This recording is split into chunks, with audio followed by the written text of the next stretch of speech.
लखनऊ में आज Saint Joseph school के 38वें स्थापना दिवस और वार्षिकोत्सव समारोह के दूसरे दिन बड़े ही धूमधाम से मनाया गया। कार्यक्रम की शुरुआत नोएडा विधायक पंकज सिंह के द्वारा दीप जलाकर शुरू किया गया। साथ यहाँ आते ही वो सारी मेरी बदमाशियाँ मुझे तरोताज़ा हो गई जो मैं यहाँ किया करता था। और ललित सर का मैं स्पेशली मेंशन करूँगा यहाँ, जिन्होंने जब हम लोग 9th 10th में थे इतना सपोर्ट किया उस बदमाशी में। सामने खड़े हैं ललित सर, आते आते पहले वही मिले मुझे। तो ये सब आगे ही मुझे ये सब बातें यहाँ तरोताज़ा हो गई बिल्कुल कि कैसे क्या करते थे, कैसे लंच हम लोग एक दूसरे का छीना झपटी करते थे। स्कूल का एक कोना ना हो जहाँ हम लोग ने अपनी बदमाशी ना की हो। एक 5 नंबर और 10 नंबर का मार्क्स वाला है, तो ये एक बहुत अच्छा स्टेप है। और कि हमारी संविधान की प्रस्तावना ही स्टार्ट होती है we the people of India. हम भारत के संविधान का या सरकार का स्रोत कौन है, वो हम ही हैं। और हम ही अगर अपने मताधिकार का या अपने दिए गए अधिकार का प्रयोग नहीं करेंगे तो बाद में पछतावा सिर्फ और सिर्फ हमें ही होगा। सर ने इनिशिएटिव लिया, आप अपने मताधिकार का पूर्ण प्रयोग करें और बिना किसी आलस के प्रयोग करें, क्योंकि उस दिन सबकी छुट्टी भी रहती है। तो कई लोग हॉलीडे मनाने के चक्कर में वोटिंग करने नहीं जाते हैं। तो मेरा सबसे निवेदन है, किसी न्यायाधीश या किसी भी रूप में नहीं, एक संविधान के छात्र के रूप में, कि आप लोग सभी लोग अपने मताधिकार का प्रयोग करें। और सर तो नए नए इनिशिएटिव लेने के लिए फेमस ही हैं, तो ये जो सर का इनिशिएटिव है ये बहुत अच्छा है। उसके लिए सर को बहुत बहुत शुभकामनाएं।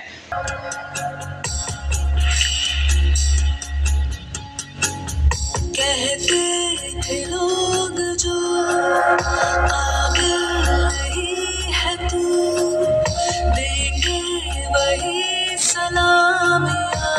आइए हम इनके इस जज्बे को सलाम करते हैं और इनकी प्रस्तुति का आनंद लेते हैं। भारत माता माथे पे तिलक जय हिंद लगावो मेरी निशानी है।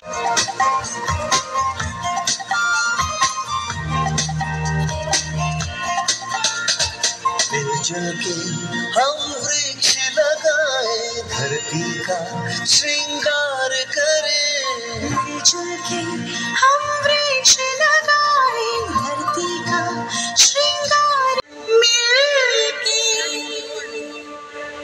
रब से दुआ मांगे, सुनिए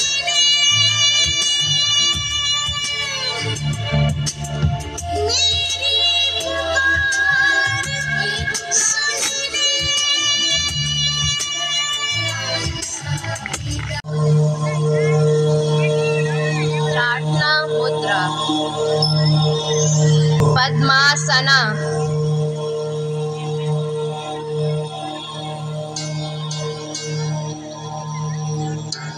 अधिनायक जय हे भारत भाग्य विधाता। पंजाब सिंध गुजरात मराठा द्राविड़ उत्तर। सुनो ना,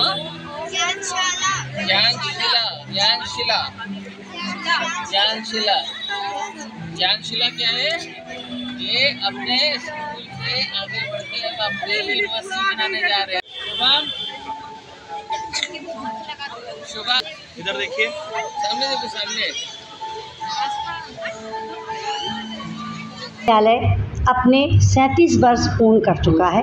वर्ष 1987 में विद्यालय की स्थापना की गई थी और आज इसको अपने 37 वर्ष पूर्ण हो गए और हम 38वें सत्र की ओर बढ़ रहे हैं। 14 अप्रैल को हमने विद्यालय शुरू किया था, इसलिए प्रतिवर्ष 14 अप्रैल को ही हम इसका स्थापना दिवस मनाते हैं। इसके अंतर्गत दो दिवसीय कार्यक्रम था। तो विद्यालय में कल जो कार्यक्रम था उसकी हमारी मुख्य अतिथि हमारे ही विद्यालय में नर्सरी क्लास से पढ़ी हुई छात्रा जो इंटर तक यहाँ शिक्षा लेके गई, वो मुख्य अतिथि के रूप में थी। और उसका वो ISS में उसका सिलेक्शन हुआ है और विद्यालय के लिए तो गौरव की बात थी ही। हमारे बहुत सारे पेरेंट्स और दूसरे जो हमारे बच्चे हैं उनको एक बहुत अच्छा उदाहरण था कि बच्चे इतने सफलता से आगे बढ़ते हैं जब वो पूरी तरीके से अपनी शिक्षा के साथ साथ बहुआयामी व्यक्तित्व के ओर ध्यान देते हैं। और आज के हमारे अतिथि के रूप में हमारे ही विद्यालय से पढ़ा हुआ छात्र कमलकांत तिवारी आज हमारे मुख्य अतिथि के रूप में आज यहाँ उपस्थित था।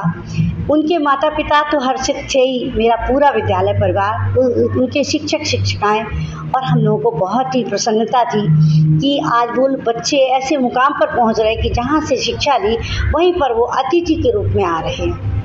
तो जो आपके अब तो छात्र हैं, जो नई जनरेशन आप इस समय पर, तो छात्रों के लिए क्या संदेश देना चाहिए?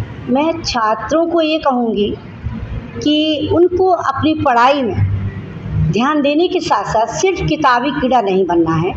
उनको अपनी सांस्कृतिक कार्यक्रम, क्रीड़ा और भी बहुत सारे क्षेत्रों में हर तरफ उनका ध्यान, विद्यालय उनका पूरा इस चीज़ के लिए प्रयास करता है कि वो हर चीज़ में निपुण हो और तभी उनका बहुआयामी व्यक्तित्व बनता है। मैं पेरेंट्स को ख़ास तौर से एक संदेश देना चाहती हूँ कि पहले कितने बच्चे हुआ करते थे, माँ बाप उतना ध्यान भी नहीं देते थे, लेकिन समय दूसरा था और बच्चे स्वयं ही अपनी शिक्षा अच्छे से करते थे। लेकिन आज 1 या 2 संतान होती है और फिर भी माता पिता अपने बच्चों को थोड़ा समय नहीं देते हैं, जिसके कारण बच्चे जो हैं अंतर्मुखी होते चले जा रहे हैं और वो अपनी बात को किसी से कह नहीं पाते और फिर कोई गलत कदम उठाते हैं। तो मैं अपने बच्चों को भी यही कहना चाहूँगी कि मनुष्य का जीवन बड़ा अनमोल है, बहुत मुश्किलों से ये जीवन प्राप्त होता है। उनको छोटी छोटी बात में कोई ऐसा कदम नहीं उठाना है कि उनको वो तो चले जाते हैं लेकिन जीवन भर अपने माँ बाप को पछतावा देकर जाते हैं।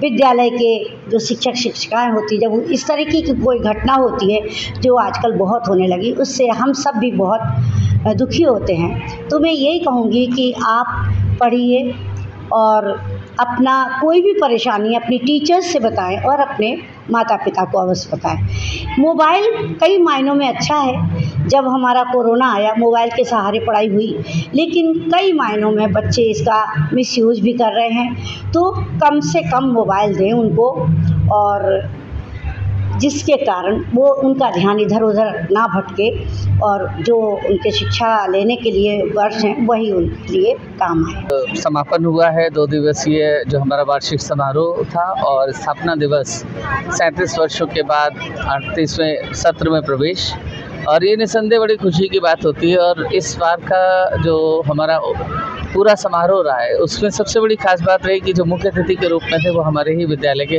पूर्व छात्र। उनके आगमन पर आज सभी लोगों को जो खुशी हुई है, उनके गुरुजनों से जब वो मिले हैं, क्लासरूम में हमारे साथ उन्होंने जाके अपनी उन यादों को ताज़ा किया, तो वाकई में आज का पल बड़ा अलग था। और ये कहीं ना कहीं एक गुरु होने के नाते, क्योंकि मैं being the managing director of the school, उससे पहले मैं अपने आप को एक टीचर मानता हूँ और इन बच्चों को यही कोशिश करता हूँ वो शिक्षा दे सकूँ या उस मार्ग पर लेके चल सकूँ जहाँ से देश का नाम रोशन करें। तो आज मेरे लिए बड़ी बात। आज देखा गया कि कई आपने पेरेंट्स को भी सम्मानित किया है, उसके बारे में क्या कहना है? देखिए, हम ये मान के चलते हैं कि जब भी कोई कार्य की शुरुआत होती है तो उसमें सबका सहयोग होता है, और विद्यालय एक संस्था, वहाँ पर यदि पेरेंट्स का सहयोग नहीं होगा तो हम कभी आगे नहीं बढ़ पाएंगे। आज 37 वर्षों में सेंट जोसेफ ने जो मुकाम हासिल किया है उसमें कहीं ना कहीं पेरेंट्स का बहुत बड़ा सहयोग है। और जैसा कि हमारे प्रिंसिपल ने कहा, ये नहीं कि वो हमारी बड़ी तारीफ करते हैं, ऐसे नहीं है। वो पेरेंट हैं जो हमारी कोई भी कमी होती है तो उसको ज़रूर बताते हैं एक हितैषी के रूप में। वो ये मान के चलते हैं कि अगर हम बताएंगे तो स्कूल का कोई बाहर से क्रिटिसाइज़ कभी नहीं करने पाएगा। तो ऐसे लोग स्कूल के बढ़ने में भागीदार होते हैं। तो यही सोच के साथ, और ये परंपरा प्रतिवर्ष हर शाखा में बराबर ऐसे ही हुआ करेगा कि हमारे जब फाउंडेशन डे जिस ब्रांच में होंगे वहाँ के गुरुजनों का सम्मान, वहाँ के पूर्व छात्रों का जो कोई मुकाम हासिल कर चुके उनका सम्मान, और हमारे अभिभावकों का सम्मान, और इवन हमारे चतुर्श्रेणी कर्मचारी, क्योंकि उनके बिना विद्यालय में कोई भी कार्य संभव नहीं है। इतने बड़े बड़े आयोजन होते हैं, यदि हम सबको साथ में लेके चलेंगे तो उनको जो खुशी मिलेगी और उनके मन से जो दुआएं निकलेंगी वो कहीं ना कहीं तरक्की का साधन मानक बनती है। और ये बात मुझे कहते हुए खुशी है कि अभी 2 दिन बाद रामनवमी के अवसर पर ज्ञानशिला विश्वविद्यालय, जैसे कि आप देख सकते हैं, ज्ञानशिला विश्वविद्यालय का भूमि पूजन, और ये मेरे जीवन का शायद सबसे बड़ा और जहाँ तक मुझे लगता है ये मेरे लिए एक आखिरी प्रोजेक्ट होगा, क्योंकि बहुत बड़ा प्रोजेक्ट है। आप यूनिवर्सिटी खुद ही समझ सकते हैं कि आसान चीज़ नहीं होती है। मेरा प्रयास यही रहेगा कि मैं वो भी ऐसे ही एक संस्था बना के दूँ जिससे हमारे लिए चीज़ें बहुत बेहतर हो पाएंगी। सेंट जोसेफ स्कूल का आज 38वां स्थापना दिवस समारोह यहाँ मनाया जा रहा है राजाजीपुरम ब्रांच में। यहाँ आकर मुझे हार्दिक प्रसन्नता हुई। सेंट जोसेफ की जो परंपरा है एक गुणवत्तापूर्ण शिक्षा प्रदान करने की, क्वालिटी एजुकेशन की, वो हम लोग यहाँ मूर्त रूप में देख रहे हैं। यहाँ इसी स्कूल की एक एलुमनाई यहाँ मौजूद है जो सिविल जज के रूप में बाराबंकी में तैनात है। आज वो भी यहाँ मौजूद है। बहुत सारे छात्रों ने यहाँ पर विभिन्न क्षेत्रों में सफलता के झंडे गाड़े हैं और यहाँ सभी उपस्थित और बच्चों को पेरेंट्स हम लोगों ने उनको यही मैंने अपील की है कि अपने बच्चों को मेहनत से पढ़ाएं, शिक्षा की ओर अग्रसर करें। साथ ही साथ जो 20 मई को चुनाव होने हैं लखनऊ में, उसके लिए सभी लोगों ने यहाँ मतदाता शपथ भी ली है और यह प्रण किया है कि लखनऊ में हम 75% न्यूनतम मतदान का जो लक्ष्य है उसको हम लोग प्राप्त करेंगे और लखनऊ को डिस्टिंक्शन के साथ चुनाव में